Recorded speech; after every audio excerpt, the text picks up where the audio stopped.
How many times we have faced a large or small group in a presentation about something significant and not felt some fear, tension, unease, or fear in front of the group, the scenic fear, the stage fright.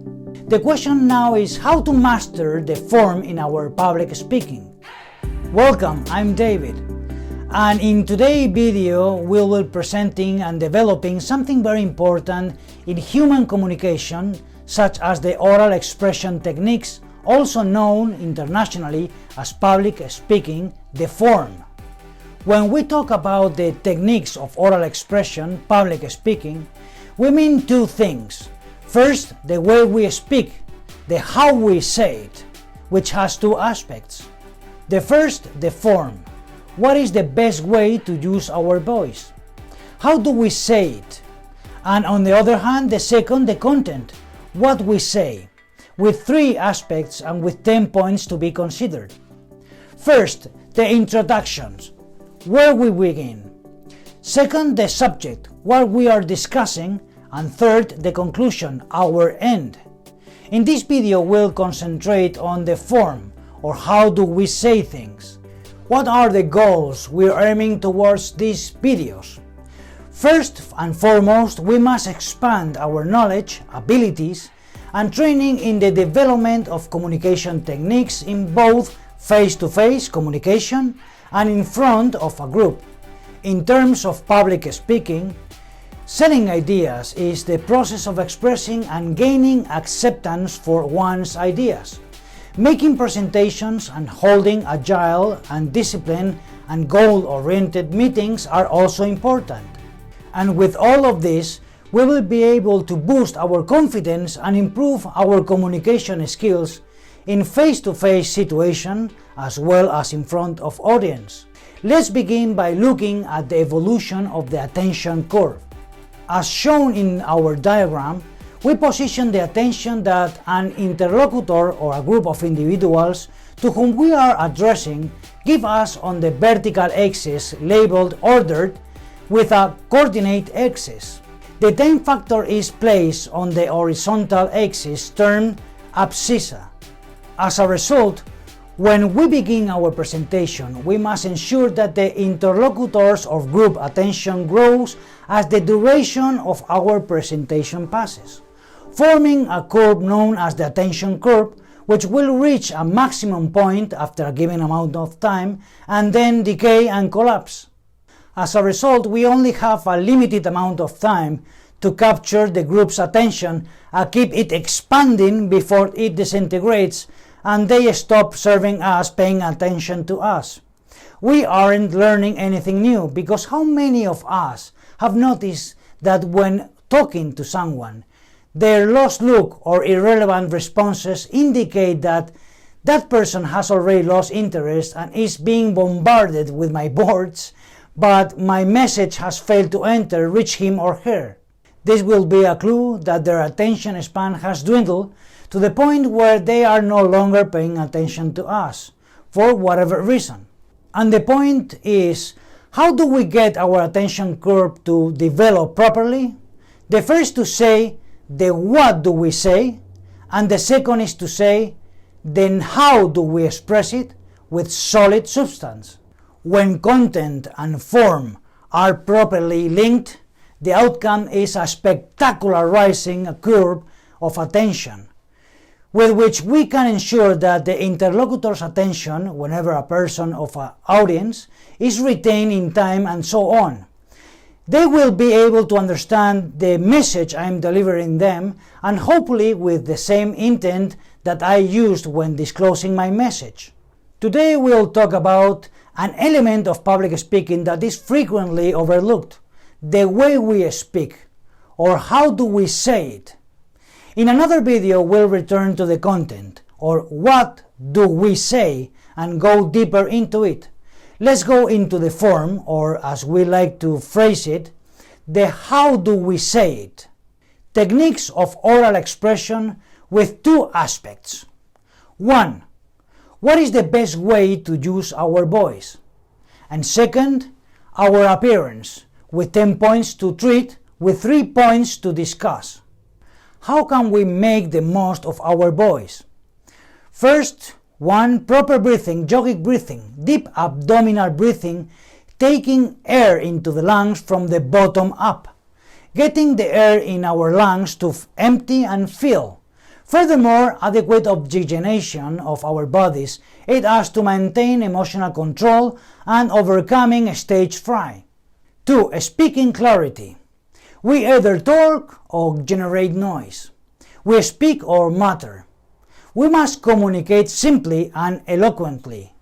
Avoid clearing your throat, hesitating, repeating words or sounds, and using filters as I mean, well then, anyway, what I mean, really, etc., as well as sounds like all of this get in the way of our thoughts. We will be surprised if we took the time to analyze how individuals speak. 3. Pronunciation, diction, and articulation. If the articulation is poor, the interlocutor or audience will not listen or will stop listening. We all have room for improvement here. The term vocalization refers to the act of pronouncing all the words and phrases. People who eat words exist. People with lazy mouths don't move their lips at all. You must exercise your jaws. For example, I. Communication has inherent issues that are difficult to overcome. We can avoid vocalization in this case, thus whoever has should it repair or amend it. 4. Speed vibration. This is a horizontal vibration. Those who speak slowly, people who speak quickly, and people who speak very quickly. It is preferable to load on speaking slowly rather than speaking fast if there is an imbalance between the two. We impede excellent vocalization by speaking quickly, and the interlocutor has more difficulty interpreting the message. 5. Volume variation. This is a vertical variation. People who have a loud high voice volume and people who have a gentle low voice volume. Why? We propose speaking in a low tone. For one thing, the audience concentrates better, and for another, it naturally slows down. You must also seek an appropriate scale here, since uniformity in our speaking volume and speed destroys the audience's attention and interest because it causes monotony. 6. Tone variation. Changing the tone of the voice, sometimes low and sometimes high, breaks up the monotony of the emission. The monotony in the statement also destroys the audience's interest and attention. 7. Pauses. One of the most crucial techniques we can discuss is pauses.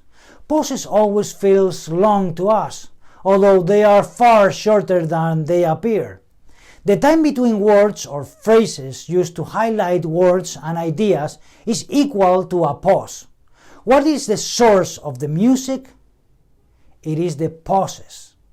It is the rhythm that the pauses provokes. The intervals. If used correctly, pauses are extremely effective and vital.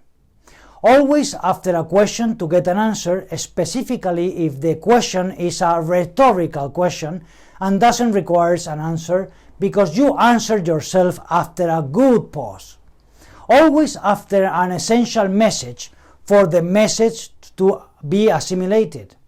As a wake-up call, always at the start of a new point. You must vary the pauses because they produce rhythm and are a wonderful strategy in conversation and in life if utilized correctly. 8. Intensity. This is the perfect mix of volume and speed. When we can control the volume and speed with which we utilize our voice, we can control the intensity.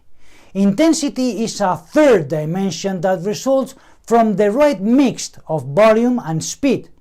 It can be stated as a percentage of the expression's energy. It is the intensity of a person's voice, which is determined by the amplitude of the sound waves. 9. Phrases and emphasis. We are talking about the substance and structure of sentences here.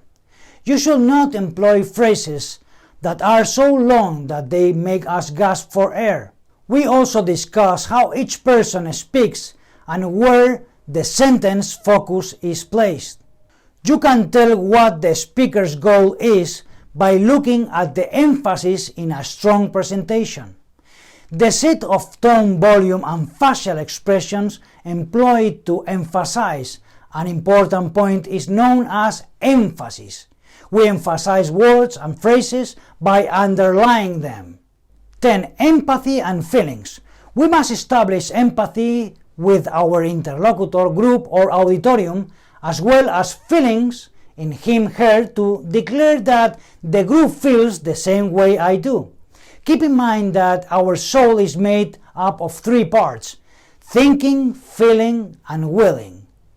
As a result, when we communicate, we not only convey rational and intellectual parts of thinking, but also emotions and sentiments of feeling that have a significant impact on the audience.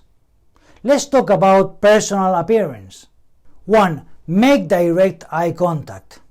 It is the most significant point we make because we communicate with our interlocutor or with the group through visual contact. Trust is communicated through visual contact, eye contact. We can lose eye contact if we read our script too much. We can obtain feedback, that is, feedback from the interlocutor or a group, throughout visual contact, and thereby evaluate their reaction. We must focus our attention on the group, making proportional eye contact with the members of the group, and looking lovingly into the eyes of our interlocutors. Keep in mind that the eyes communicate secrets and confidence. They are a language in itself. And a crucial element to remember is to smile in our communication. It communicates warmth. 2. Motions and movements, courage. Our gestures must match what we are saying. Furthermore, we must exercise extreme caution when making signs. Some people have a proclivity towards gesticulating too much. Yes, when we talk to a group and at first, if there is some issues with our hands, we can hold a pen in one hand, but quickly have to abandon it, as the aim is for our hands to be free. Let us convey our thoughts, feelings, and will through our arms and hands. Remember the value of mimicry when communicating. In our walk, the port, the carriage, take care of your hands, fingers, fist, face, smile, and posture. 3. Know how to listen. Listen to others with the best pleasant attitude. Make them aware of the fact that they are being heard. Make a focused expression. Pay attention to our non-verbal communication, sometimes known as body language. Listen with your full body and with your gestures. Follow these steps to actively listen. Use eye contact, approving head motions, and suitable acknowledgement sounds such as aha, aha, with words like I understand, yes, etc., and ask a case-related question. Avoid interrupting, showing respect for what is being said, and listen patiently even if the interlocutor looks to be aggressive. To get to know well someone, you must listen to them and so remove all the interlocutor's thoughts and feelings barriers. Proverbs and Rules, Pareto's Law, which states that speaking and listening take up to 20% and 80% of the time respectively. We have 2 ears and a tongue, allowing us to hear more while speaking less. Diogenes said that. Voltaire also stated, judge a man by his questions and not by his replies. As someone else pointed out, wisdom comes from listening and repentance comes from speaking. That's an Italian proverb. People are slaves of their words and owners of their silences. Oscar Wilde once remarked, It is better to remain silent and appear foolish than to speak and erase all doubts. In the next videos, in future videos, we will delve further into alternate topics of interest to us as professionals, always about the human factor and the importance in the workplace and our professional lives. Thanks.